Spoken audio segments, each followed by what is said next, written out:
أعوذ بالله من الشيطان الرجيم بسم الله الرحمن الرحيم والنجم إذا هوى صدق الله العظيم وبلغنا رسوله النبي الكريم الأمين ونحن على ذلك لمن الشاهدين والشاكرين والحامدين والمطمئنين والموقنين. حمد و ثنا کے بعد اللہ جل مجدہ کا عظیم احسان ہے اور حضور سلام کی توجہ خاص ہے کہ اللہ تعالی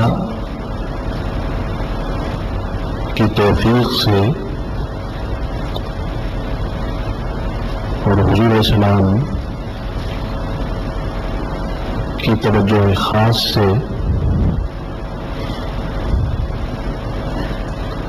ہم آج جمعۃ المبارک کی مبارک اور باسعادت لمحات میں جامع مسجد میں حاضر ہیں اور اجتماع جمعہ اور خطاب جمعۃ المبارک میں شریک ہیں.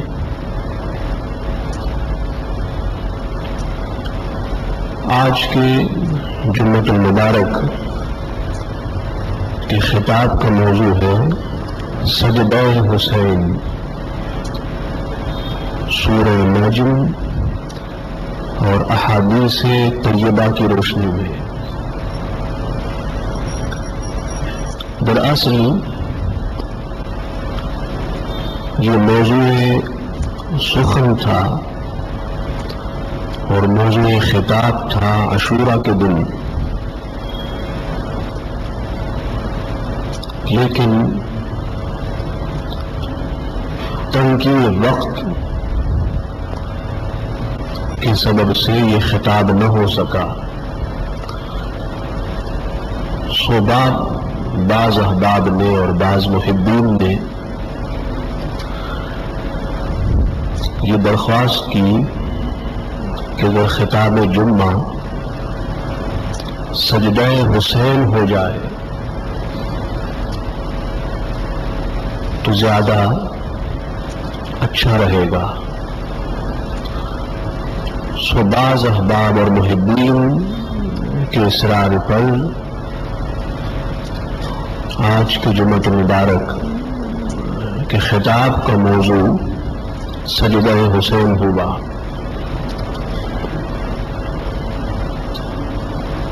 گزشتہ 4 سالوں سے مجالس محرم الحرام میں اور اس کے علاوہ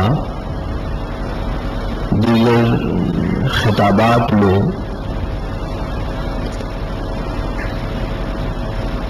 واقع کربلا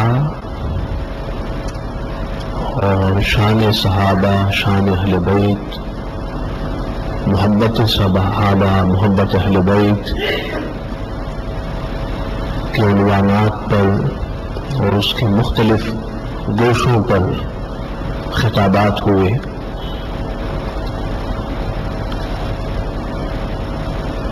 سو اس لیے بھی میں نے یہ مناسب جانا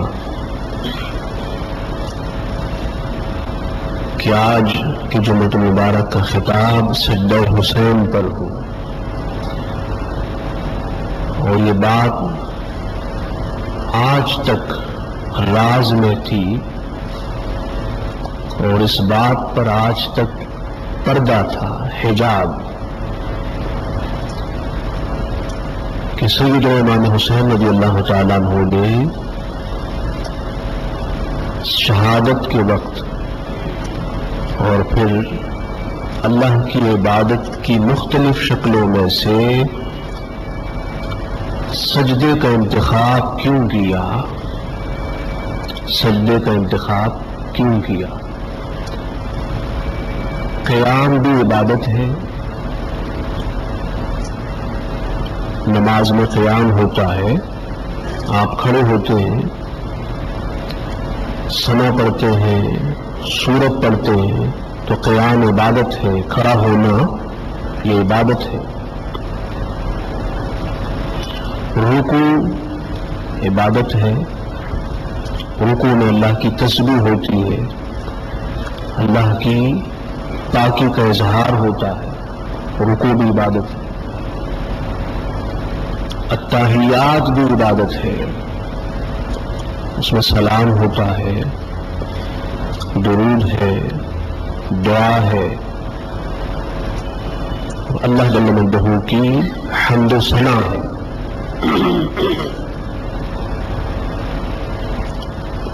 سجدہ بھی عبادت ہے،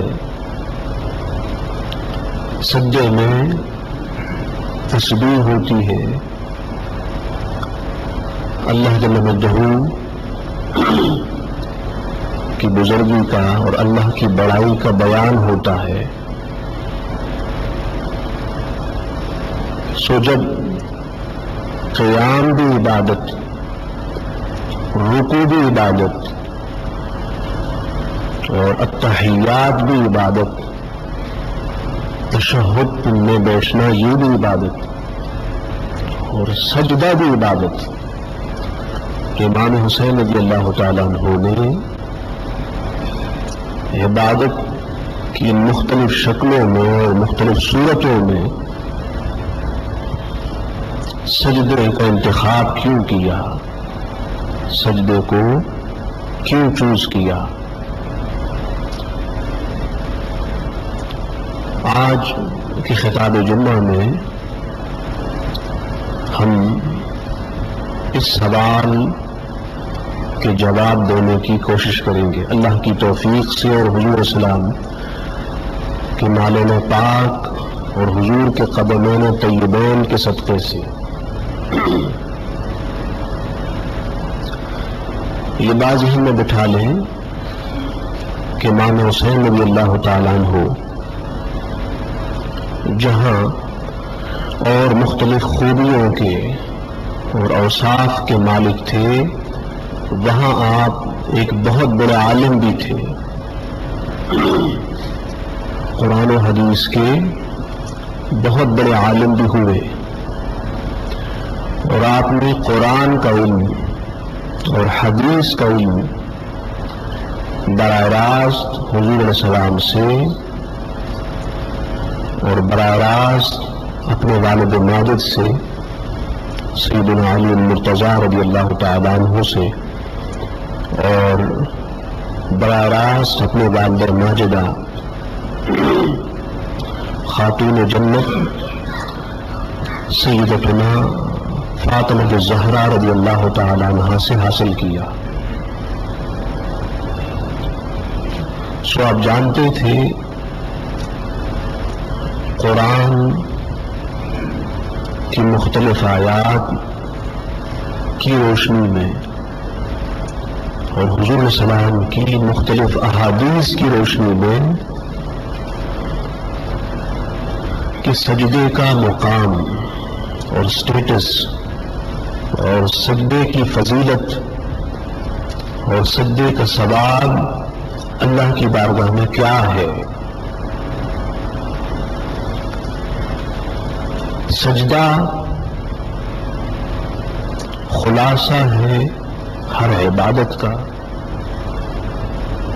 سجدہ مرکز ہے اور سینٹر ہے ہر عبادت کا، اور سجدہ اصل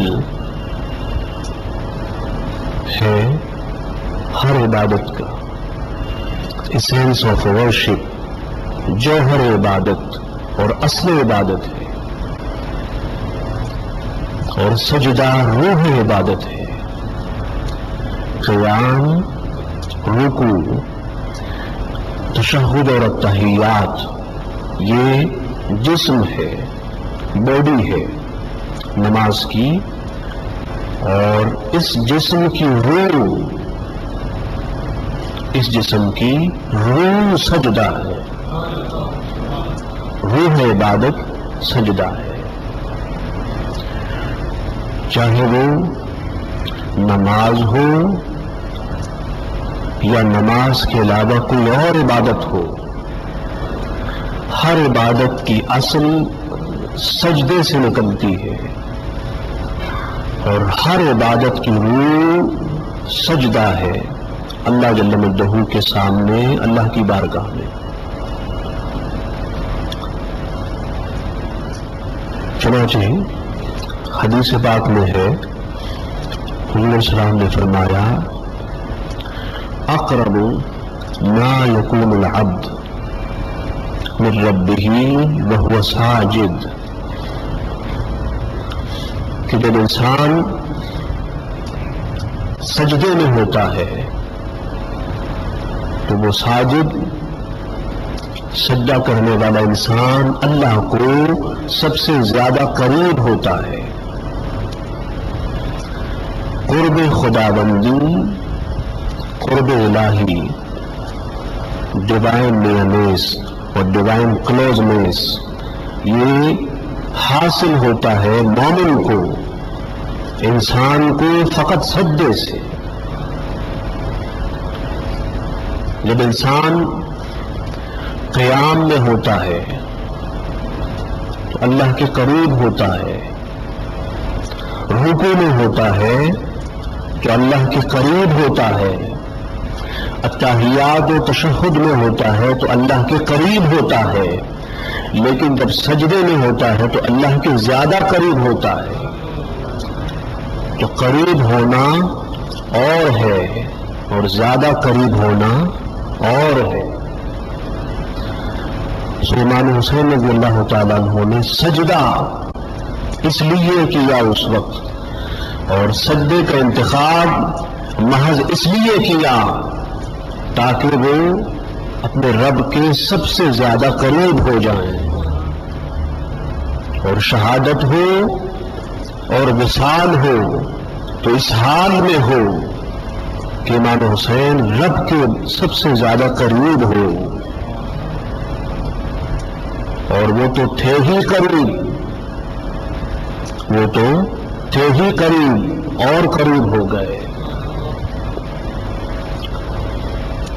اس طرح ایک اور حدیث ہے، حضور علیہ السلام نے فرمایا کہ اذا قرأ ابن آدم السجدۃ فسجد، کہ جب انسان آیت سجدہ پڑھتا ہے اور سجدہ کرتا ہے، اعتزل الشیطان یبکی، تو شیطان اس سجدہ کرنے والے سے الگ ہو جاتا ہے، ہٹ جاتا ہے، یبکی روتا ہے، یقول اور کہتا ہے یا ویلتا، ہائے افسوس، امر ابن آدم بالسجود فسجد فلہ الجنہ، کہ انسان کو سجدے کا حکم دیا گیا سو اس نے سجدہ کیا، اس نے سجدہ کیا، اور جب اس نے سجدہ کیا تو انعام ملا جنت۔ وَأُمِرْتُ بِالسُّجُودِ فَأَبَيْتُ فَلِيَ النَّارُ، اور میں نے بھی، اللہ پاک نے مجھے بھی حکم دیا سجدے کا اور میں نے انکار کیا، سو میرا ٹھکانہ اور ڈیسٹینیشن دوزخ ہوا۔ تو معلوم ہوا کہ نماز میں قیام بھی ہے، رکوع بھی ہے، تشہد و تحیات بھی ہے، سلام بھی ہے، لیکن سجدے کا انعام جنت ہے۔ یہاں امام حسین رضی اللہ تعالیٰ عنہ نے سر اندر سجدے میں رکھا، وہاں روح نکلی اور جنت فردوس، جنت عدن میں پہنچی۔ تو اللہ کا ساجد، سجدہ کرنے والا بظاہر ہماری آنکھوں کے سامنے ہوتا ہے، بظاہر ہم اسے دیکھ رہے ہوتے ہیں اور حقیقت میں وہ جنت میں پہنچا ہوا ہوتا ہے. اور حدیث پاک میں حضور صلی اللہ علیہ وسلم نے فرمایا الحسن والحسین ہما سیدا شباب اہل الجنہ، کہ حسن و حسین جنت کے نوجوانوں کے قائد ہیں، ان کے چیف ہیں، رہنما ہیں اور رہبر ہیں. تو حسن و حسین فقط جنتی نہیں، اہل جنت کے اور نوجوانان جنت کے سردار اور قائد بھی ہیں. سو سجدے میں سر اس لیے رکھا کہ یہاں سجدہ ہو اور وہاں جنت میں تاجدار کائنات کی بارگاہ میں جانا نصیب ہو. اس طرح ایک اور حدیث ہے عن ربیعہ بن کعب قال كنت ابیت عند مع رسول اللہ صلی اللہ علیہ وسلم. ربیعہ بن کعب نے فرمایا کہ میں رات حضور علیہ السلام کے یہاں گزارتا تھا، رات کو حضور کے یہاں ہوتا تھا. کیا خوش نصیب ہے وہ انسان، کیا خوش نصیب ہے وہ صحابی جن کی راتیں آقا دو جہاں کی بارگاہ میں بسر ہوتی. دنیا کے مختلف لوگ ہیں، کسی کی رات کہاں بسر ہوئی، کسی کی رات کہاں بسر ہوئی، اور خوش نصیب ہیں صحابہ جن کی راتیں بھی تاجدار کائنات کی بارگاہ میں بسر ہوئی. وہ راتوں کو بھی حضور کی خدمت میں ہوتے، راتوں کو بھی حضور کی بارگاہ میں ہوتے، راتوں کو بھی حضور علیہ السلام کے دیدار کا شرف حاصل ہو رہا ہوتا. کسی کو خواب میں رات میں تاجدار کائنات کا دیدار ہوتا ہے اور کسی خوش نصیب کو بیداری میں رات میں تاجدار کائنات کا دیدار ہو رہا ہوتا ہے. ربیعہ تیری اس رات پر ساری راتیں قربان، یہ تو نے تاجدار کائنات کی بارگاہ میں گزاری اور بسر کی. فرماتے ہیں کہ میں حضور کی بارگاہ میں تھا، رات میں ہوتا، رات گزارا کرتا تھا. فاتیتہ بوضوئہ وحاجتہ، تو حضور السلام جب رات تہجد کے لیے اٹھتے تو حضور کی خدمت میں پانی، مسواک، مصلی جانماز جو ہوتا وہ پیش کر دیتا. ایک مرتبہ ایسا ہوا کہ حضور السلام کی خدمت میں پانی لینے اور دو ضروریات ہوتی وہ پیش کی. حضور نے فرمایا سل، ربیعہ مانگ. کیا مانگتا ہے؟ حضرت ربیعہ رضی اللہ عنہ نے فرمایا فقلت اسألک مرافقتک فی الجنہ. یا رسول اللہ، دنیا میں خدمت نصیب ہوئی، جنت میں بھی یہی خدمت مانگتا ہوں. جنت میں آپ کا ساتھ مانگتا ہوں، آپ کی صحبت چاہتا ہوں، آپ کی معیت چاہتا ہوں، آپ کی دوستی اور آپ کی مرافقت چاہتا ہوں. حضور السلام نے پوچھا اب غیر ذالک، ربیعہ اس کے علاوہ اور بھی کچھ مانگنا ہے؟ جنت میں ساتھ ہونا مانگ لیا، اس کے علاوہ اور بھی کچھ مانگنا ہے؟ تو حضور علیہ السلام کہ صحابی ربیعہ نے جواب دیا فقلت هو ذاک، یا رسول اللہ بس یہی مانگنا ہے. آپ کو مانگ لیا، ہر شے کو مانگ لیا، آپ مل گئے، ہر شے مل گئی، اور آپ نہ ملے، ہر شے ملی تو کچھ بھی نہ ملا. اور کسی نے کیا خوب کہا کہ ہر شے خدا سے مانگ لی، تجھے مانگ لینے کے بعد اٹھتے نہیں میرے ہاتھ اس دعا کے بعد کہ محبوب جب آپ کو مانگا تو ہر شے اللہ سے مانگی، اب ہاتھ اٹھاؤں تو کس شے کے لیے اٹھاؤں، کس چیز کے لیے اٹھاؤں؟ یہ حدیث کے الفاظ ہیں. فرمایا فقلت هو ذاک، یا رسول اللہ بس یہی مانگنا تھا جو مانگ لیا. حضور السلام نے فرمایا فَأَعِنِّي عَلَى نَفْسِكَ بِكَثْرَةِ السُّجُودِ، فرمایا ربیع اپنے نفس کے خلاف میری مدد کر، زیادہ سجدوں سے، زیادہ سجدوں سے۔ سو معلوم ہوا کہ زیادہ سجدوں سے جنت میں حضور کا پڑوس نصیب ہوتا ہے، جنت میں حضور کا جوار نصیب ہوتا ہے، جنت میں حضور کا ساتھ نصیب ہوتا ہے، اور جنت میں حضور کی خدمت نصیب ہوتی ہے۔ امام حسین رضی اللہ تعالیٰ عنہ ساجد تھے، ان کی پوری پوری راتیں سجدوں میں گزرتی، پوری پوری راتیں سجدوں میں بسر ہوتی، لیکن آج جب شہادت کا وقت آیا تو آج بھی سجدہ کیا کہ میرے محبوب کو، میرے نانا کو سجدہ بہت پسند تھا، اور سجدہ اس لیے کیا کہ جیسے دنیا میں حضور کا جوار ہے، حضور کا پڑوس ہے، حضور کے مکان کے قریب فاطمہ الزہرا کا مکان ہے، تو جیسے آج دنیا ہے حسن و حسین جنت میں بھی مصطفیٰ کے قریب ہوں، اور وہ تو ہے ہی قریب، وہ تو ہے ہی قریب اور قریب ہو گئے۔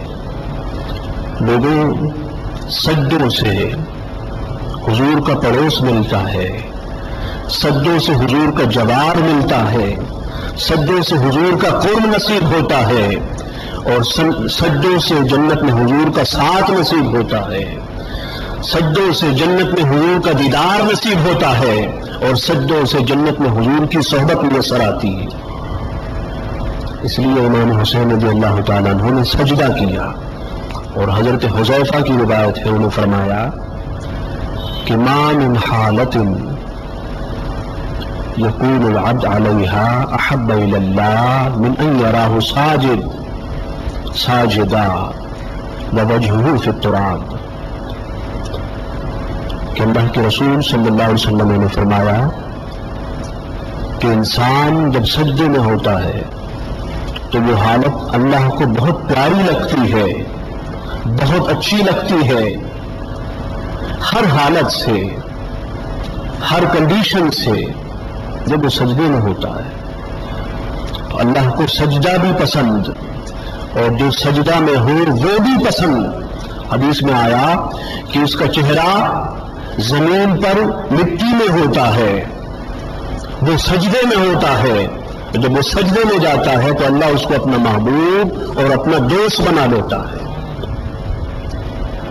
امام حسین رضی اللہ تعالیٰ عنہ نے سجدہ اس لیے کیا کہ ساجد، سجدہ کرنے والا اللہ کا محبوب ہوتا ہے، اللہ کا دوست ہوتا ہے، اور اللہ اسے پسند فرماتا ہے، اللہ اسے چاہتا ہے۔ امام حسین تو تھے ہی اللہ کے محبوب اور اللہ کے دوست، لیکن بوقت شہادت اور بوقت وصال سجدہ کر کے محبت کے تمام منازل اور مدارج کو انہوں نے مکمل کیا۔ لوگوں سجدہ سے محبت حاصل ہوتی ہے اللہ کی اور اللہ کے رسول کی صلی اللہ علیہ وسلم۔ حضرت معدان بن طلحہ صحابی رسول ہیں، انہوں نے ثوبان سے پوچھا، ثوبان حضور کے غلام ہیں، پوچھا کہ آپ مجھے کوئی ایک عمل ایسا بتا دیں کہ اللہ پاک اس عمل کے سبب سے مجھے جنت میں داخل فرما دے۔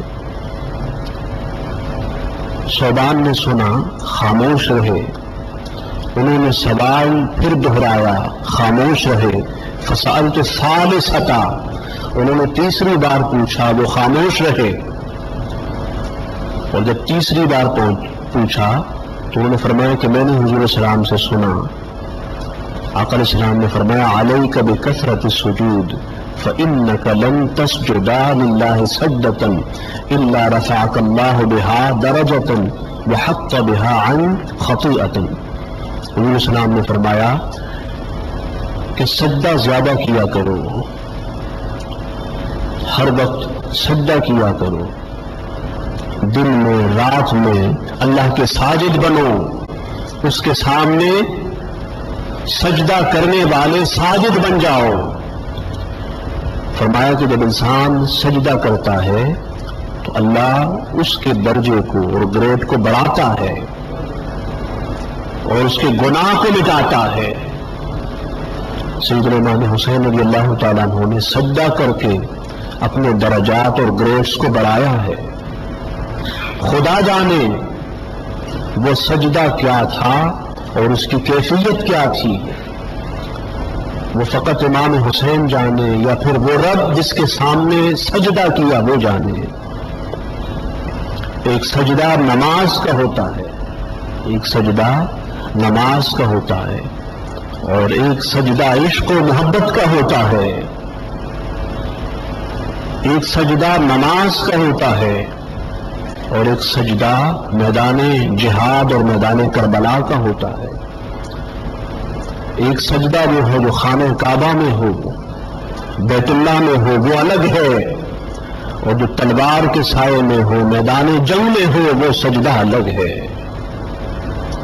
ایک وہ سجدہ ہوتا ہے کہ انسان سجدے میں جاتا ہے پھر سر اٹھاتا ہے، اور ایک وہ سجدہ ہے سجدے میں گیا لیکن پھر سر نہ اٹھایا۔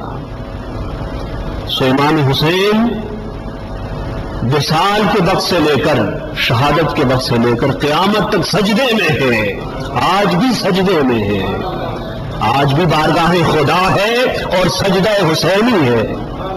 اور روایت میں آتا ہے کہ جب قیامت کا دن ہوگا، قیامت کا دن ہوگا، جس نے جس کی عبادت کی ہوگی اللہ کے علاوہ وہ دوزخ میں چلے جائیں گے، لیکن جنہوں نے اللہ کی عبادت کی، اللہ کے سامنے سجدہ کیا، سجدریز ہوئے، وہ وہاں کھڑے رہیں گے۔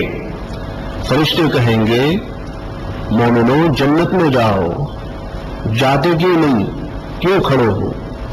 تو وہ سجدہ کرنے والے کہیں گے مکاننا ھذا حتی نرا ربنا، کہ فرشتوں سنو، جب تک رب کو نہ دیکھ لے اس جگہ سے نہیں ہٹیں گے۔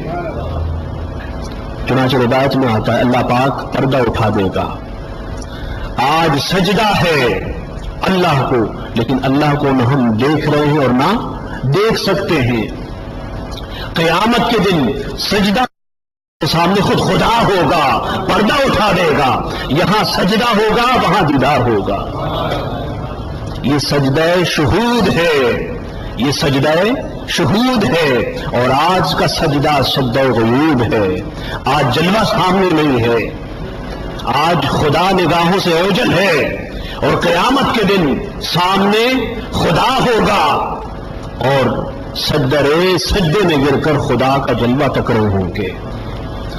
میدان کربلا میں جب حسین نے سجدہ کیا وہ خدا کے لیے تھا، لیکن جلوہ خدا سامنے نہ تھا، جلوہ مصطفیٰ تھا۔ اور قیامت کے دن جب حسین کا سجدہ ہوگا تو جلوہ خدا بھی ہوگا، جلوہ مصطفیٰ بھی ہوگا۔ لوگوں سجدے کیا کرو، سجدوں کو اپنی عادت بنا لو، رات کی تنہائیوں میں، خلوتوں میں، جلوتوں میں سجدوں کے عادی ہو جاؤ۔ تمہارے مشکلات کا حل، تمہارے تمام مسائل کا حل و سلوشن فقط سجدہ ہے۔ مولا ہمیں سجدے کا عادی بنا دے، سجدہ حسینی کی لذت عطا فرما، سجدہ حسینی کی چاشنی عطا فرما، سجدہ حسینی کی مٹھاس عطا فرما، سجدہ حسینی کا ذوق و شوق عطا فرما۔ مولا ہمیں ساجد بنا، ہمیں ساجدین میں سے بنا دے، ہمیں ساجدین میں سے بنا دے۔ وما علینا الا البلاغ۔